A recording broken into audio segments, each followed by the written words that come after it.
Ikinababahala raw ni Pangulong Bongbong Marcos ang tila pagtatayo ng kaharian ni dating Bureau of Corrections Director General Gerald Bantag.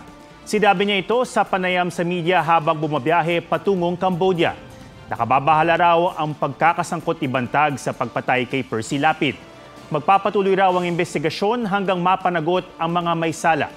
Nasa Cambodia na ngayon si Pangulong Bongbong Marcos para sa ASEAN Summit.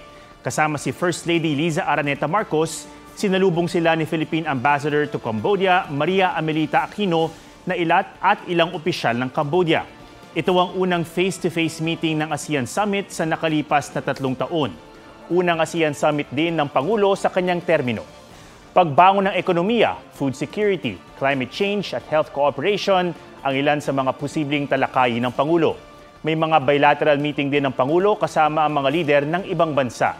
Makakasalamuha rin niya ang Filipino community sa Cambodia. Tatagal ang ASEAN Summit hanggang November 13.